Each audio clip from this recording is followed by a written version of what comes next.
Hey guys, welcome back to my channel. It's your girl Jazz. So let's go. Flip back, flip back. This was the spread from last week. It's turned out really cute. So let's get into the week of Halloween in my social media planner. Alright, so before I get into my whole little voiceover chit chat part of the video, y'all, yesterday it snowed here in Texas. Y'all, in October. Like, I'm freezing. I'm shook. I'm so shocked. But okay, so I really wanted to come on here and talk to you guys about a struggle that I've personally been going through. Now, disclaimer, this might be a sensitive subject for some people. You can always mute me, fast forward me, don't watch me, whatever. But I just feel like I just have to talk about this. Like, I just want to get it off my chest. So, as you guys know, my husband is overseas on his deployment. We came to Texas while he's gone to stay with family and all that. But I have really been struggling with where we are. Like, I've been to Lubbock before. The area is really nice, but we live in a white neighborhood. My daughter goes to a white school. So that means like, she's the only little black girl in her class. I take her to school in the morning, but in the afternoon she started asking me, because she ride the bus. So I said, okay, only black person on the bus. Then you go to gymnastics. Gymnastics, she is the only black girl. Now, there are biracial children there, but there's biracial children with like a black father, white mother, black father, Mexican or Latino mother. My daughter is the only like two black parents, black, regardless of the shade. She's the only black child. And this is not an argument about biracial kids still being black. No, I'm not talking about that. She is the only person with kinky hair, a dark skin tone. Like, she's the only black girl.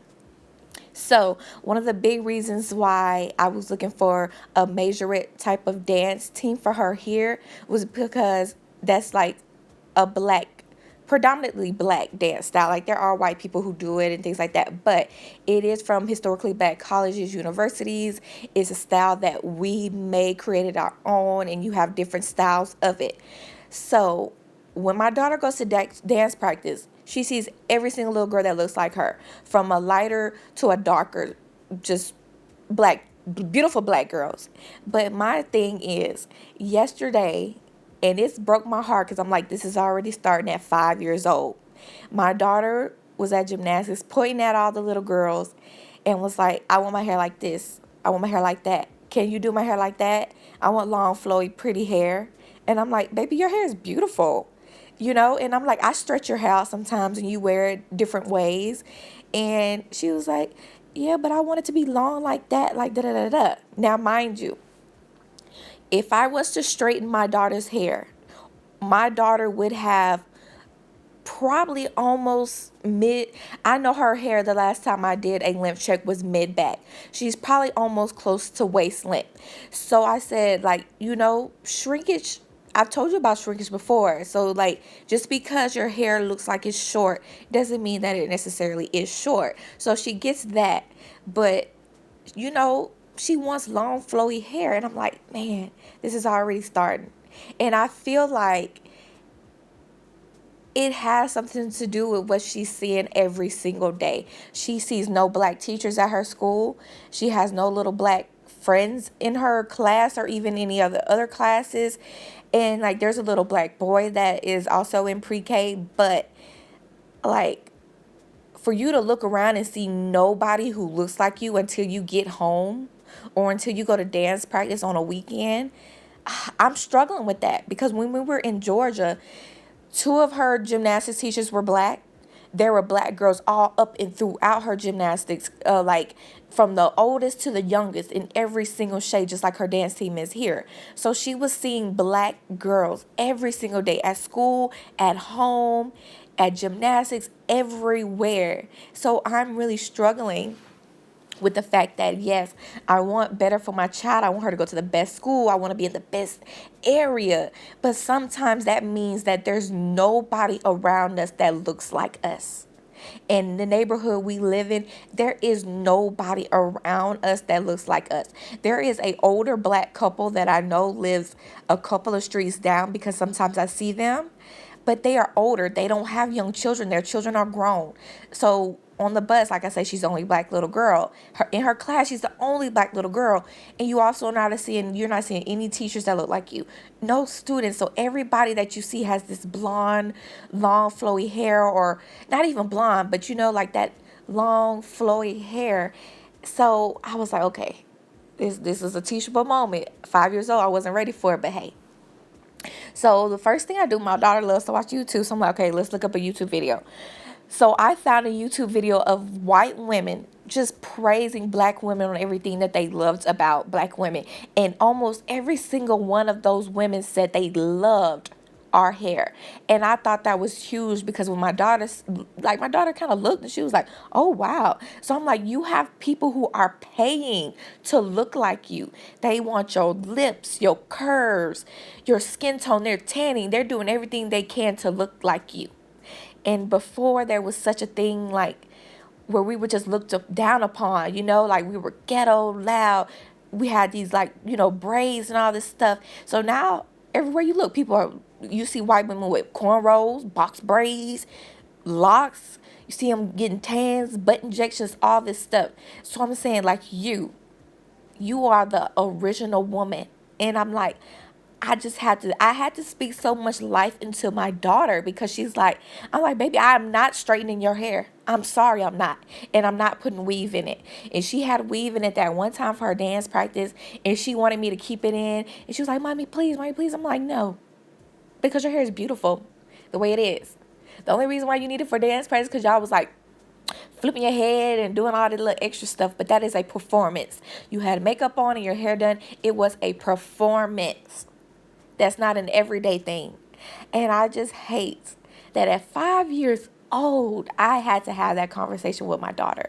And I feel like if I was still in Georgia where we were, it wouldn't be an issue because some of the little girls they pull on her hair, and that's not an issue with me because I understand some of the girls have probably never seen a little black girl who can come and every week she got a new hairstyle, she got beads, barrettes, ribbons, bows, like all type of stuff. So I know sometimes they're just curious on how her hair feels and stuff like that. But I did have to tell her because it became a thing.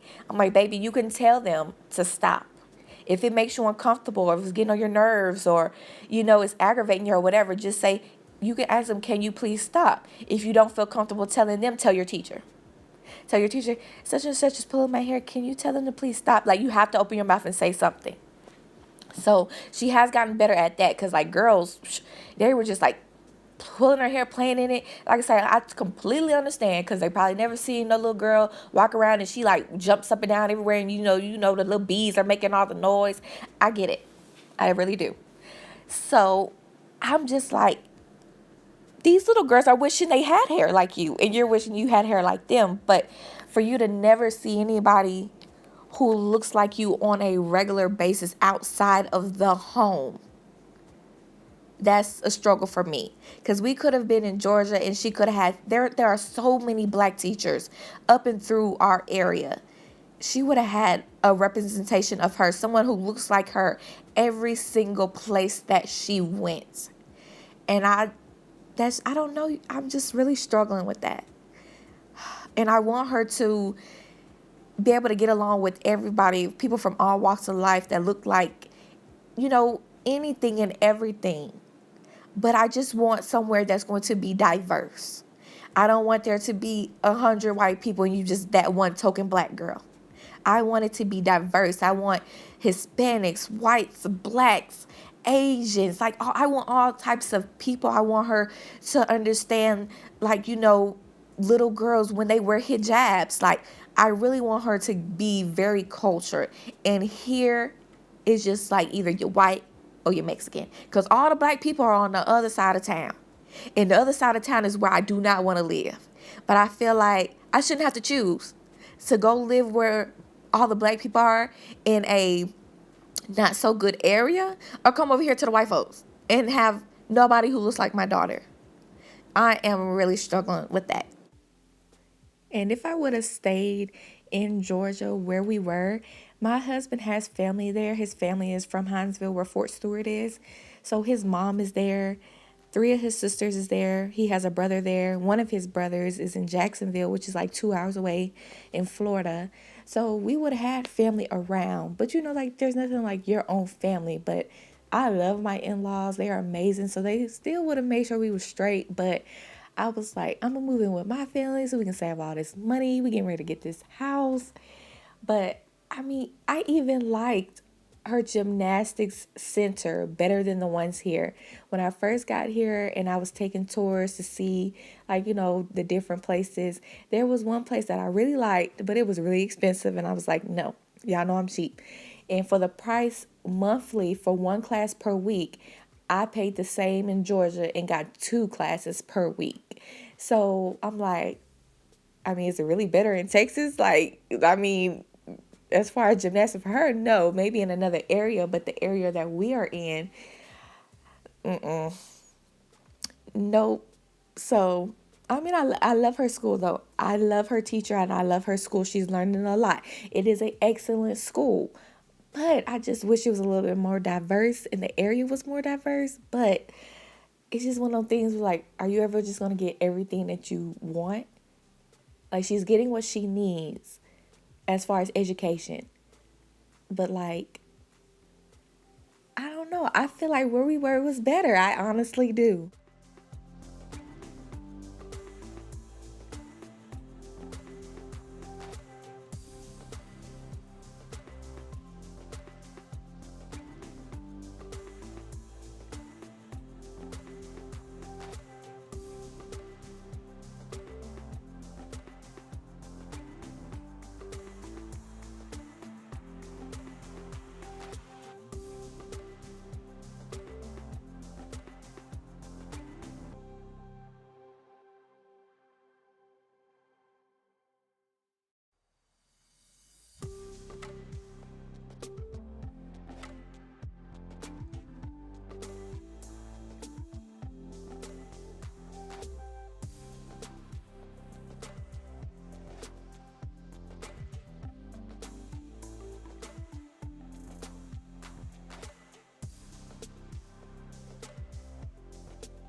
So, thank you to everybody who kind of understands exactly what I'm trying to say.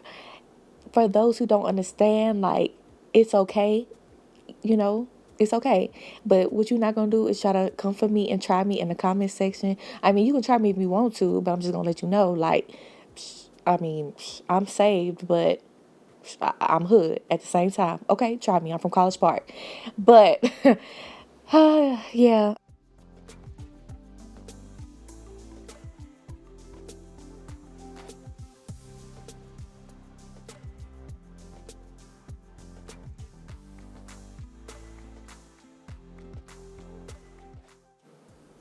All right, y'all. So I'm going to put down this last little sticker, and that's going to be it for this Plan With Me video, week of Halloween in my social media planner. Make sure you like, comment, and subscribe. Thank you guys so much for watching, and I'm going to see you next time. Bye.